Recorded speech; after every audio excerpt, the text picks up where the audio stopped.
Good morning everybody. Success point Deoband में आपका फिर से स्वागत है।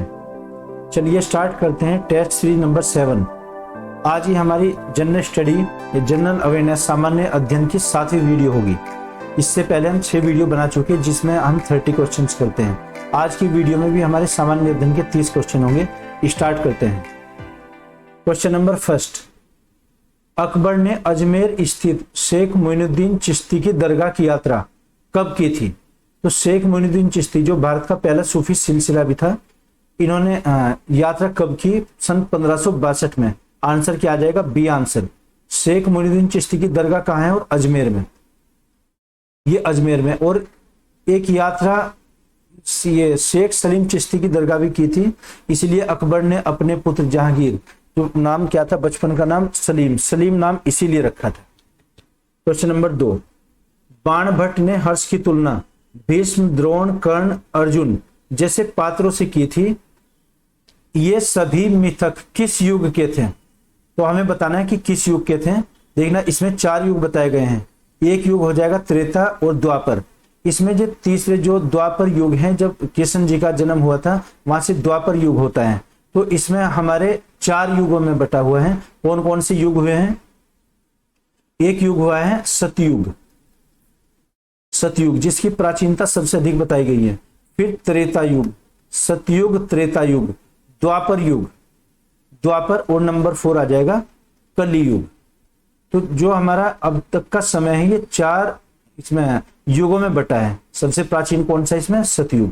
तो ये बात कब के? द्वापर युग की, यानी कि जब लॉर्ड कृष्ण का जन्म हुआ था, भगवान कृष्ण का जब जन्म हुआ था, तब से शुरुआत। क्वेश्चन नंबर 3, बहलोल लोदी ने जौनपुर को कब दिल्ली सल्तनत में मिलाया था? तो कब मिलाया था? 1479 में। देखना, दिल्ली सल्तनत में 5 वंश हुए हैं। दिल्ली सल्तनत के 5 वंश, इनका क्रम क्या रहेगा? पहले हुआ है गुलाम वंश, गुलाम, उसके बाद में खिलजी वंश, और नंबर 3 आ जाएगा तुगलक वंश, तुगलक, और नंबर 4 आ जाएगा इसमें सैयद वंश, सैयद, और लास्ट में नंबर 5 लोदी वंश। लोदी वंश के शासक इब्राहिम लोदी से ही युद्ध हुआ था फिर बाबर का, जब 1526 में पानीपत का युद्ध। तो सबसे अंतिम कौन सा वंश हुआ है? लोदी वंश। नंबर 4, किस वर्ष शिवाजी को छत्रपति का ताज पहनाया गया था? देखना, जो शिवाजी महाराज छत्रपति की जब उपाधि धारण की थी 1674 में, सन 1674 में, और शिवाजी के 2 राज्याभिषेक हुए हैं। एक राज्याभिषेक पहला किया गया था वैदिक विधि से और दूसरा तांत्रिक विधि से। 2 बार राज्याभिषेक, 2 बार कोरोनेशन, राज्याभिषेक, एक बार वैदिक विधि से और दूसरा राज्याभिषेक हुआ था तांत्रिक विधि से, तांत्रिक। नेक्स्ट क्वेश्चन देखते हैं। फ्रेंच ईस्ट इंडिया कंपनी का गठन कब हुआ था? जो फ्रेंच ईस्ट इंडिया कंपनी गठित हुई थी सन 1664 में, और तब ये भारत में आई थी। कोलबर्ट एक अंग्रेज ये थे फ्रांसीसी अधिकारी, उनके नेतृत्व में। और पहली अपनी जो कोठी बनाई थी या कारखाना बनाया था, ये सूरत में ही बनाया था, सूरत गुजरात में बनाया था सन 1664। और वहां के एक शासक थे लुई 14 के शासनकाल में कोलबर्ट यहां पर आया था। नंबर 6, नमक सत्याग्रह किस सन में प्रारंभ किया गया? देखना, नमक सत्याग्रह क्या था? जो गांधी जी ने सविनय अवज्ञा आंदोलन चलाया था, सिविल डिसोबीडियंस मूवमेंट, ये कब से कब तक चला है? सन 1930 से चला है, और 1932 तक, ये 2 वर्षों तक। तो यात्रा, जब दांडी यात्रा शुरू की गई थी नमक कानून तोड़ने के लिए, 12 मार्च से और 6 अप्रैल तक, 12 मार्च सन 1930 से साबरमती से चले थे, और 5 मार्च को वहां पर पहुंचे थे, 5 अप्रैल को, 6 अप्रैल को इन्होंने नमक कानून तोड़ा था 1930 में, 6 अप्रैल को। तो है ना कि दांडी यात्रा किस सन में प्रारंभ हुई? 1930 में हुई थी। गांधी जी के साथ में 78 सहयोगियों ने भाग लिया था, 78, और वहां पर मौसाना दांडी गांव में पहुंचकर इन्होंने नमक कानून तोड़ा था, क्योंकि नमक बनाने का एकाधिकार सिर्फ और सिर्फ अंग्रेजों के पास था उस टाइम पर। क्वेश्चन नंबर 7, थियोसोफिकल सोसाइटी ने भारत में कब और कहां अपना मुख्य कार्यालय स्थापित किया था? देखना, वैसे तो इसका एक मुख्यालय न्यूयॉर्क में बना हुआ था, सन 1875 में स्थापना हुई थी, लेकिन जो भारत में बनाया था ये अडियार मद्रास में बनाया था 1882 में। ये अडियार कहाँ है? मद्रास में। और स्थापना इसकी कब हुई थी? सन 1875 में। कहा? न्यूयॉर्क में, न्यूयॉर्क अमेरिका में। मैडम ब्लावत्स्की और आलकाट ने स्थापना की थी। और यहाँ पर कहाँ पर बनाए? मद्रास में। बाद में एनी बेसेंट भी इससे जुड़ी थी। नेक्स्ट क्वेश्चन, सूची 1 और 2 को सुमेलित कीजिए, नीचे दिए गए कूटों के सही उत्तर दीजिए। तो अखबार इसमें नाम दिए हैं और यहाँ पर इनके लेखकों के नाम। अल हिलाल जो अखबार लिखा है अबुल कलाम आजाद ने लिखा है, तो ए में 4th आ जाएगा। नेशनल हेरोल्ड जो अखबार लिखा है पंडित जवाहरलाल नेहरू ने, काफी विवादित भी रहा है पिछले कुछ वर्षों से। और लीडर जो अखबार लिखा है, लीडर, ये मदन मोहन मालवीय ने लिखा है। एक जो बचता है बॉम्बे क्रॉनिकल, बॉम्बे क्रॉनिकल फिरोज शाह मेहता ने अखबार लिखा है। तो ए में 4th हो जाएगा, ए में 4th यानी कि डी आंसर, एक में ही है, तो डी आंसर इसका आ जाएगा। इसे मैच कर सकते हैं। नेक्स्ट क्वेश्चन है 9, the roots of ancient India के लेखक कौन थे? एक इतिहासकार हुए हैं Fairservis, WA Fairservis. Harappa और मोहनजोदारो संस्कृति पर यह किताब लिखी गई है, the roots of ancient India, भारतीय प्राचीन इतिहास पर किताब है। तो इसके लेखक कौन है? Fair service. आप ये नोट करते रहिए साथ साथ, और इनका फिर मोर देन मोर डिवीजन आपको करना है। क्वेश्चन नंबर 10, देखना 10th क्वेश्चन, निम्नलिखित घटनाओं पर विचार कीजिए और उपरोक्त घटनाओं को घटित होने के काल क्रम अनुसार क्रोनोलॉजिकल ऑर्डर हमें लगाना है और नीचे दिए गए कूट के सही उत्तर चुनिए। तो क्या इसमें पहली घटना गांधी इरविन समझौता कब हुआ था? 1931 में हुआ, दिल्ली में हुआ था। सांप्रदायिक पंचांग कब जारी किया गया था? और ये रोनाल्ड मैकडोनल्ड, रैमजे मैकडोनल्ड के द्वारा सन 1932 में हुआ है। ये 32 में सांप्रदायिक पंचांग, जिसको कम्युनल अवार्ड भी कहते हैं। द्वितीय गोलमेज सम्मेलन कब हुआ था? 1931 में। और नेहरू रिपोर्ट कब प्रकाशित हुई थी? सन 1929 में प्रकाशित हुई। तो अब इसमें देखना कि पहले क्या आएगा। पहले नेहरू रिपोर्ट आ जाएगी 1929, तो नेहरू रिपोर्ट यानी कि 4 तो सी या डी में दिया है। उसके बाद कौन सा आएगा? फिर 1931 गांधी इरविन समझौता, क्योंकि समझौता करने के बाद ही गांधी, इसके बाद आएगा 4। तो ये 4 के बाद फर्स्ट और फिर थर्ड सेकंड ये आ जाएगा, यानी कि डी आंसर। तो पहले नेहरू रिपोर्ट प्रकाशित हुई, फिर गांधी इरविन समझौता हुआ दूसरे नंबर पर, तीसरे पर ये समझौता हुआ दिल्ली, ये द्वितीय गोलमेज सम्मेलन, और नंबर 4 पर आ जाएगा सांप्रदायिक पंचायत, ये सबसे लास्ट में हुआ था। तो आंसर क्या होगा हमारा? डी। नेक्स्ट क्वेश्चन, हीराकुंड परियोजना किस नदी पर है? तो हीराकुंड कहाँ है? उड़ीसा में। और उड़ीसा में नदी कौन सी? महानदी। महानदी पर यह तट बना हुआ है, विश्व का सबसे लंबा है और लगभग ये 5 किलोमीटर, 4.8 किलोमीटर इसकी लंबाई है। तो कौन सी नदी है? महानदी, उड़ीसा। नेक्स्ट क्वेश्चन देखिएगा, कुंद्रेमुख की खानों से उत्पादित लौह अयस्क कहां से निर्यात होता है? यानी कि कुंद्रेमुख की खान कहां पर है जहां से हम लोहा निर्यात करते हैं? सबसे अधिक जापान को निर्यात करते हैं। तो ये पश्चिम में है, कर्नाटक में, मंगलोर में, मंगलोर कर्नाटक। आंसर क्या आ जाएगा? सी। ये हम सबसे अधिक किसे निर्यात करते हैं? जापान। जापान को हम सबसे अधिक लोहा निर्यात करते हैं। तो कुंद्रेमुख कहाँ है? कर्नाटक में। नंबर 13, सूची 1 और 2 को सुमेलित कीजिए तथा नीचे दिए गए कूट से सही उत्तर चुनिए। इसमें दर्रे दिए गए हैं। दर्रे क्या होते हैं? जैसे कि ये पासेज, यानी कि दुर्गम क्षेत्र होते हैं जो। ये किस राज्य में स्थित है? तो नाथुला कहाँ है? नाथुला सिक्किम में। माना कहाँ है? उत्तराखंड में, माना, जहाँ पर मानसरोवर यात्रा करते हैं। जोजिला कहाँ है? जोजिला हो जाएगा जम्मू कश्मीर। और नंबर 4 शिप्किला हिमाचल प्रदेश में। तो फर्स्ट में फोर्थ यानी कि बी, सी या डी में से। और नाथुला ये आ जाएगा सेकंड में फर्स्ट भी सी और डी में। अच्छा, शिप्किला कहाँ है? थर्ड में, ये आ जाएगा, यानी कि fourth, first, third. D answer होगा इसका भी, डी आंसर लगाएंगे। तो ये कुछ दर्रे दिए गए हैं, ये मैच करने के लिए दर्रे काफी इंपॉर्टेंट क्वेश्चन है, लगभग हर पेपर में पूछे जा रहे हैं। नेक्स्ट क्वेश्चन 14, भारत के निम्नलिखित 4 राज्यों में उनके नगरीकरण के स्तर जनगणना 2021 के आधार पर अवरोही क्रम में अवस्थित कीजिए। जो नगरीकरण, देखना प्रतिशत में नगरीकरण, पहले हम ये देख लेते हैं नगर कहते किसे हैं। नगर, जहां के लोग 75% लोग नॉन एग्रीकल्चर एक्टिविटीज में इंगेज रहते हैं, यानी कि बिजनेस, व्यापार या नौकरी करते हैं। या तो बिजनेस करेंगे, व्यापार या फिर नौकरी करते हैं कहीं पर, यानी कि खेती नहीं करते। 75% लोग जहां पर नॉन एग्रीकल्चर, गैर कृषि कार्य करते हैं। और वहां का जनसंख्या घनत्व 400 होते हैं, पॉपुलेशन डेंसिटी। और वहां की जो पॉपुलेशन है ये 5000 प्लस होनी चाहिए, 5000 से अधिक। तो ये क्या हो जाएगा, नगर। तो नगरीकरण प्रतिशत में सबसे अधिक कहाँ है, परसेंट में, ये गोवा में है, सबसे अधिक गोवा में, उसके बाद मिजोरम में, तीसरा तमिलनाडु और नंबर 4 केरल आ जाएगी। तो फर्स्ट, सेकंड, थर्ड, फोर्थ, इसमें ए आंसर हमारा। नंबर 15, निम्नलिखित कथनों पर विचार कीजिए। भारत में डाकघरों की संख्या 1.5 लाख से अधिक है, 1.5 लाख से अधिक है, बिल्कुल सही बात है। और दूसरा दिया भारत संचार निगम लिमिटेड बीएसएनएल का गठन 1997 में, ये गलत हो जाएगा। और नंबर 3 दिया गया भारतीय दूरसंचार नियामक प्राधिकरण try telecom regulatory authority of India का गठन वर्ष 2000 में हुआ, ये भी गलत हो जाएगा, क्योंकि बीएसएनएल का गठन हुआ था सन 2000 में, इसमें जो दिया है यहाँ पर 2000, इसमें पहला आंसर सही होगा, आंसर इज सी। तो अगर ये कहना बीएसएनएल की शुरुआत कब हुई थी, सन 2000 में। और अगर देखें ट्राई की स्थापना कब हुई थी, 1997 में, पहले ट्राई बना और बाद में बीएसएनएल बना था। तो ये होने चाहिए तो इसलिए सेकंड और थर्ड गलत हो जाएंगे, और उसमें 2 क्या होगा, फर्स्ट। ओके, नंबर 16, विश्व व्यापार संगठन की स्थापना कब हुई थी, तो 1995 में हुई थी। और इसका मुख्यालय कहाँ बनाया गया, जेनेवा। जेनेवा कहाँ है, स्विट्जरलैंड में।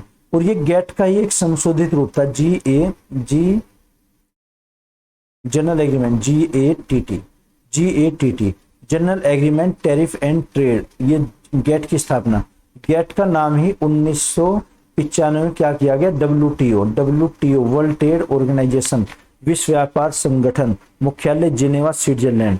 ये सबसे बड़ा संगठन है व्यापार करने का। नेक्स्ट क्वेश्चन देखते हैं 17, उपभोक्ता जागरण के लिए भारत सरकार का सबसे प्रचलित नारा क्या है, तो सबसे प्रचलित नारा आपने भी एडवर्टाइजमेंट देखा होगा, जागो ग्राहक जागो, ये सबसे प्रचलित नारा होता है। नंबर 18, व्यावसायिक बैंक ग्राहकों को उनकी जमाओं पर ब्याज देते हैं। जो व्यावसायिक बैंक जैसे कौन से, state bank of India SBI है ना, या फिर इलाहाबाद, या फिर PNB पंजाब नेशनल बैंक, ये क्या होते हैं, व्यावसायिक बैंक, जिनमें हम जमा भी करते हैं, वहां से हम लोन भी लेते हैं। तो क्या आ जाएगा, ये ग्राहकों की जमाओं पर ब्याज देता है। कुछ बैंक होते हैं जैसे स्विस बैंक होते हैं, तो स्विस बैंक में हमें अपनी डिपॉजिट्स यानी कि जमाओं पर ब्याज देना पड़ता है, उल्टे हमें क्या मिलता है, वहां से ब्याज मिलता है। ओके, नेक्स्ट क्वेश्चन 19, थोक मूल्य सूचकांक WPI होलसेल प्राइस इंडेक्स है ना, WPI की फुल फॉर्म क्या हो जाएगी, होलसेल प्राइस इंडेक्स। थोक मूल्य सूचकांक का आधार वर्ष क्या है, तो देखना एक आधार वर्ष होता है, अभी भी जो हमारा आधार वर्ष चल रहा है सन 2011 और 12, इसको बेस ईयर कहते हैं। इसका चुनाव कौन करता है, CSO सेंट्रल स्टेटिस्टिकल ऑर्गेनाइजेशन, केंद्रीय सांख्यिकी संगठन। क्वेश्चन नंबर 20, भारत सरकार द्वारा आर्थिक सुधार संबंधी नवीन आर्थिक नीति कब अपनाई गई थी, 1991 में। उसमें क्या थी, एक स्कीम, ये थी LPG। देखना LPG एक तो गैस योजना होती है, LPG सिलेंडर, ये होता है लिबरलाइजेशन, प्राइवेटाइजेशन एंड ग्लोबलाइजेशन है ना, उदारीकरण, लिबरल LIBRALA, लिबरल, और प्राइवेट यानी कि जो गवर्नमेंट सेक्टर उनको प्राइवेट कर दिया जाए, और ये ग्लोबलाइजेशन यानी कि उदारीकरण, निजीकरण और भूमंडलीकरण, हिंदी में हम इसको क्या कहेंगे, उदारीकरण, और एक आ जाएगा इसमें निजीकरण।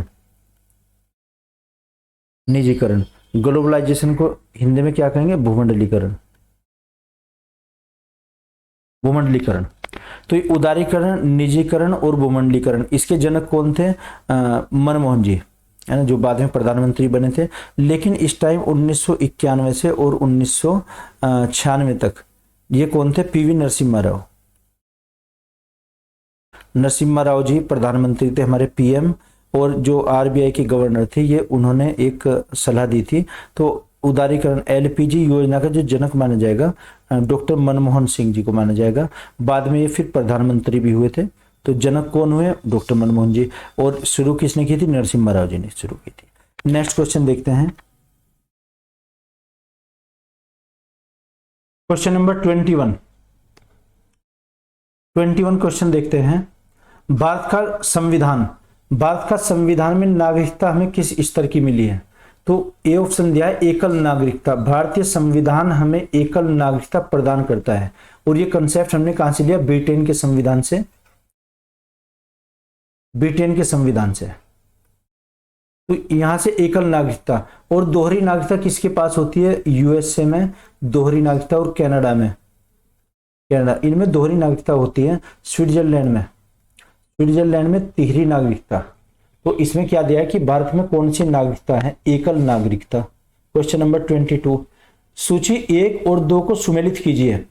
राष्ट्रीय गीत, राष्ट्रीय गान, राष्ट्रीय प्रतीक, राष्ट्रीय नारा। तो हमारा राष्ट्रीय गीत कौन सा होता है? वंदे मातरम। राष्ट्रीय गान कौन सा है हमारा? जनगण मन। राष्ट्रीय प्रतीक आ जाएगा अशोक की सारनाथ स्तंभ।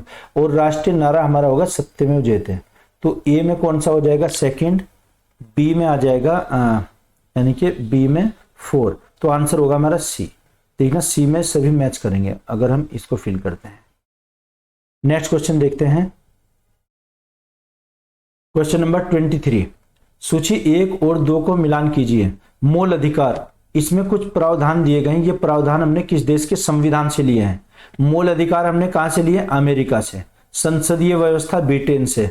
राज्य के नीति निर्देशक तत्व यानी कि भाग 4 directive principle of state policy Ireland से। संविधान संशोधन की प्रक्रिया अफ्रीका से, साउथ अफ्रीका। तो आंसर हमारा क्या होगा? ए में सेकंड और बी में फर्स्ट। ए में सेकंड, बी में फर्स्ट। अच्छा, और सी में थर्ड और फोर्थ। तो आंसर आ जाएगा हमारा डी। डी आंसर 2 1 3 4 ये आ जाएगा। नंबर 24, निम्नलिखित में कौन सा एक कथन असत्य है? हमें असत्य कथन बताना है, फॉल्स बताना है। इसमें पहला क्या दिया है? राज्यपाल राज्य विधानमंडल का अभिन्न अंग होता है। बिल्कुल सही बात है। राज्य का विधानमंडल विधानसभा प्लस विधान परिषद और प्लस राज्यपाल गवर्नर को मिलाकर बनता है राज्यपाल। लेकिन सभी राज्यों में विधान परिषद नहीं होता। विधान परिषद जहां एमएलसी बनते हैं, मेंबर ऑफ लेजिस्लेटिव काउंसिल, और विधान परिषद में क्या बनते हैं? विधान परिषद में एमएलए बनते हैं। इसके सदस्यों को एमएलए कहते हैं। हम दोनों को हिंदी में विधायक कहेंगे। विधायक, एक विधानसभा के विधायक, एक विधान परिषद के विधायक, और तीनों को मिलाकर क्या बनता है? विधानमंडल बनता है। तो पहला तो बिल्कुल सही है। सेकंड नंबर, महाधिवक्ता की नियुक्ति राज्यपाल करता है। बिल्कुल सही है। आर्टिकल नंबर 165 के अकॉर्डिंग महाधिवक्ता क्या होता है? राज्य सरकार का कानूनी सलाहकार होता है, एडवोकेट जनरल या महाधिवक्ता। ये भी सही। नंबर 3, अनुच्छेद 163 में मंत्रिपरिषद का उल्लेख है। राज्यपाल को सलाह देने के लिए एक मंत्रिपरिषद होगी जिसका मुखिया मुख्यमंत्री कहलाएगा। मुख्यमंत्री की नियुक्ति राज्यपाल करते हैं तथा अन्य मंत्रियों की नियुक्ति राज्यपाल मुख्यमंत्री की सलाह पर करते हैं। यह भी बात सही है। नंबर डी दिया इसमें, भारत के संविधान में राज्यपाल को उसके पद से हटाने की प्रक्रिया का उल्लेख है। नहीं, प्रक्रिया का उल्लेख नहीं है संविधान में। राज्यपाल को पद से कैसे हटाया जाएगा संविधान में स्पष्ट नहीं लिखा हुआ है। वैसे तो कार्यकाल होता है 5 वर्ष का, लेकिन अगर हमें 5 वर्ष से पूर्व ही राज्यपाल को हटाना है तो राष्ट्रपति महोदय जब चाहे तब हटा सकते हैं। उसका कारण नहीं पूछेंगे क्योंकि राष्ट्रपति के प्रसाद पर्यंत पर पद धारण करते हैं अपना। तो आंसर क्या आ जाएगा? इसका डी आ जाएगा। नेक्स्ट क्वेश्चन, विनियोग विधेयक की परिभाषा संविधान के किस अनुच्छेद में दी गई है? विनियोग विधेयक अनुच्छेद नंबर 114 में दिया गया है। राज्य की एक संचित निधि होती है। हम आर्टिकल नंबर पढ़ेंगे 266। इसमें लिखा हुआ है कि जो संचित निधि होती है, संचित निधि का दूसरा नाम क्या होगा? संचित निधि। संचित निधि को हम क्या कहेंगे? समाकेलित निधि। संचित निधि का नाम क्या होगा? समाकेलित निधि। इंग्लिश में कंसोलिडेटेड फंड। कंसोलिडेटेड फंड ये सरकार का खजाना होता है। अगर हमें यहां से पैसा निकालना है तो विनियोग विधेयक के माध्यम से ही पैसा निकलेगा। किससे निकालेंगे हम? विनियोग विधेयक से। तो आर्टिकल किस में आ जाएगा? 114 में, 114 में आ जाएगा। नंबर 26, निम्न में कौन सा एक युग्म सुमेलित नहीं है? प्रकाश वर्ष किसका मात्रक होता है? दूरी का मात्रक। बिल्कुल सही है। पारसेक भी मात्रक दूरी का होता है। दूरी का सबसे बड़ा मात्रक पारसेक है। इसमें दिया समय का मात्रक, ये गलत हो जाएगा। तो यही सुमेलित नहीं है ना। एक पारसेक बराबर 3.26 लाइट ईयर, प्रकाश वर्ष। ये इसके बराबर होता है 3.26 प्रकाश वर्ष। और डेसिबल किसका मात्रक होता है? ध्वनि की तीव्रता का मात्रक। हर्ट्ज किसका मात्रक होता है? आवृत्ति का मात्रक, फ्रीक्वेंसी का। तो सभी तीनों सही दिए गए हैं सिर्फ बी के अलावा। तो आंसर क्या हो जाएगा इसका? बी। नंबर 27, विश्व की सबसे अधिक तेजी से बढ़ने वाला जल पादप, सबसे अधिक जो जल में उगने वाले पौधे हैं, सबसे अधिक तेजी से कौन बढ़ता है? जलकुंभी। जलकुंभी का नाम क्या होता है? ये हायासिंथ। हायासिंथ ये सबसे अधिक तेजी से बढ़ने वाला पौधा है। नंबर 28, निम्नलिखित में से विद्युत का सबसे अच्छा चालक कौन सा, यानी कि इलेक्ट्रिक जो कंडक्टर होगा सबसे अधिक विद्युत धारा किस में प्रवाहित होगी, ये होगी चांदी में। देखना चांदी में सबसे अधिक प्रवाहित, क्योंकि चांदी की जो रेजिस्टेंस पावर है, प्रतिरोधक क्षमता, वो सबसे कम होती है। रेजिस्टेंस पावर इसकी सबसे कम होगी, इसलिए इसमें विद्युत धारा अधिक प्रभावित होगी। वैसे तो सोना, तांबा, एल्युमिनियम सब में होती है, लेकिन सबसे अधिक किस में होती है, चांदी में। नेक्स्ट क्वेश्चन देखिएगा, निम्नलिखित में से कौन सा यौगिक मानव शरीर में संग्रहित नहीं रहता, जो मानव शरीर में नहीं संग्रहित कलेक्ट रहता। एमिनो एसिड, हमें शरीर में लगभग 20 एमिनो एसिड की आवश्यकता पड़ती है, और एमिनो एसिड किस में टूटता है, एटीपी में। एटीपी, एडिनोसिन ट्राइफॉस्फेट, जहां से मानव शरीर को ऊर्जा मिलती है। तो क्या जाएगा answer, amino acid. Number 30 and last, निम्न चित्र में वस्तु की ऊंचाई H1 2.5 सेंटीमीटर दी गई है, तब प्राप्त प्रतिबिंब इमेज की ऊंचाई H2 क्या होगी। तो देखना, ये तो वस्तु है, यहाँ पर ये दिखाई गई जो H1, ये तो वस्तु, इसका प्रतिबिंब कहाँ बनेगा, प्रतिबिंब दर्पण से पीछे बनता हुआ ये हमें ये दिखाई देगा। तो ये वस्तु से बड़ा बनेगा और वस्तु के पीछे यानी कि माइनस में, एक तो इससे 2 गुना बनेगा, 2 गुना 2.5 का 2 गुना, तो 2 से गुना करते 5, और चूंकि पीछे बनता हुआ महसूस होगा तो ये माइनस में होगा, यानी कि -5 सेंटीमीटर की दूरी पर। ये हमारे इसमें 30 क्वेश्चन हुए हैं, और आप इन्हें नोट करते रहिए, साथ साथ रिवीजन मोर देन मोर जितना आप कर सकते हो। देखिए कई बार मैं बता चुका है बात कि आपका सिलेक्शन केवल और केवल आपके लर्निंग पावर पर डिपेंड करता है। याद करना और याद रखना दोनों अलग अलग चीजें हैं। याद कोई भी कर सकता है, लेकिन अगर उसे देखते हैं 1 महीना बाद या 2 महीना बाद, वो गायब मिलता है। सिर्फ प्रैक्टिस करते रहिए, उस प्रैक्टिस से ही हम लोगों का नंबर आएगा। तो ये मैं आशा करता हूं कि आपकी समझ आएगा, अगर नहीं तो कमेंट बॉक्स में आप लिखकर बताइएगा। Okay, thank you.